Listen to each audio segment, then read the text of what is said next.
Hello everyone, welcome back to my channel. I hope everyone is having a nice day. Before we begin the video, please subscribe and give the video a thumbs up. ESPN has distanced itself from Brock Lesnar's controversial return to WWE at SummerSlam last month. The Beast made a shocking return to the promotion after being away for 2 years.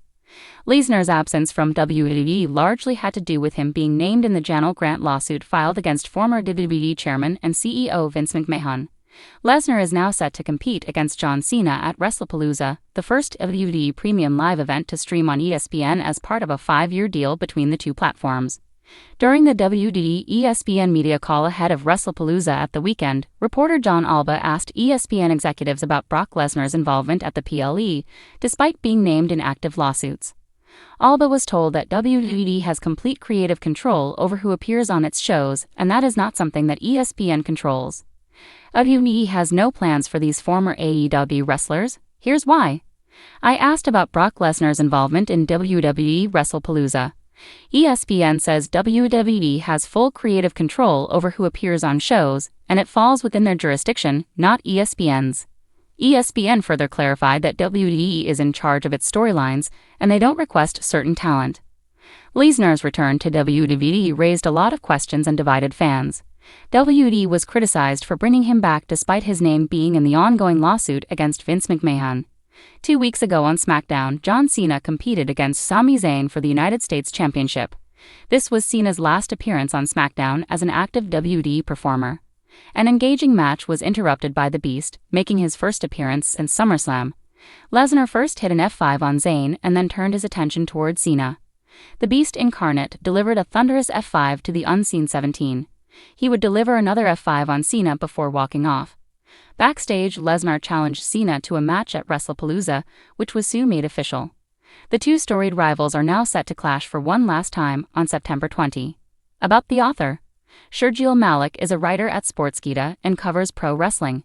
He was hooked on the product from the moment he saw the Hardy Boys jumping off ladders during the Attitude Era. While he comes from an engineering background, Shergill's love for pro wrestling and content writing led him to pursue a career in sports journalism. Before assuming his current role at Sportskeeda, Shergill worked at other reputable organizations for 5 years. While writing articles, he ensures that he only relies on credible sources for information and covers relevant subjects that do not project an agenda against a particular person or association. WWE legend Paul Heyman once shared Shergill's work on his social media handle. Shergill's earliest memory of pro wrestling is watching Stone Cold Steve Austin and The Undertaker square off for the WWE title in the main event of a pay-per-view in 1998. His favorite wrestlers are Randy Orton and Jeff Hardy. While he admires Orton for his character work as a heel, he looks up to Jeff because of his unique wrestling style and risk-taking ability. And marketable names in combat sports, his association with controversy in recent months has raised difficult questions for mainstream outlets. ESPN once heavily relied on Lesnar's crossover appeal due to his UFC success, his NCAA Division I amateur wrestling legacy, and his role as a headline attraction in WWE. The Beast incarnate is widely credited with helping bridge the gap between MMA and pro wrestling, while legitimizing WWE performers in the eyes of sports fans. However, times have changed, and ESPN appears to be recalibrating its strategy in light of mounting scrutiny surrounding Lesnar's rumored return to WWE programming. Multiple reports suggest that internal discussions within ESPN have led executives to take a cautious approach when referencing Lesnar on their platforms, while other current WWE stars such as Roman Reigns, Seth Rollins, Cody Rhodes, and Becky Lynch have been highlighted in promotional features. Lesnar's name has been notably absent. This absence is fueling speculation that ESPN does not want to openly associate its brand with the controversies swirling around him. Observers point out that ESPN distancing itself from Lesnar's return does not necessarily indicate a severing of ties with WWE. Rather, it represents a calculated move to maintain credibility with advertisers and sports fans who might perceive Lesnar differently compared to other WWE stars. One media analyst explained that ESPN must balance its investment in covering WWE as a mainstream product with its obligation to uphold journalistic integrity and corporate values. While Lesnar's legacy is undeniable, his larger-than-life persona comes with baggage that not every network wants to spotlight, especially during sensitive periods. WWE, on its part, has remained relatively quiet about how Lesnar will be reintroduced into storylines with AAA steering creative direction. Fans are curious whether Lesnar's return will involve a marquee feud, possibly against a returning John Cena, or even a blockbuster clash with Gunther, Drew McIntyre, or Cody Rhodes. The anticipation is high, but the cloud hanging over mainstream coverage is equally noticeable. Industry veterans believe that WWE is still banking on Lesnar's drawing power, as ticket sales, merchandise revenue, and premium live event interest are expected to spike the moment he steps back into a WWE ring. For years, Brock Lesnar has embodied the image of a part-time attraction who delivers on the big stage, whether it was breaking The Undertaker's WrestleMania streak, dominating opponents like Randy Orton and Braun Strowman, or engaging in unforgettable trilogies with Roman Reigns. Lesnar's aura has always guaranteed attention, yet in the modern media landscape, not every kind of attention is welcomed. ESPN distancing itself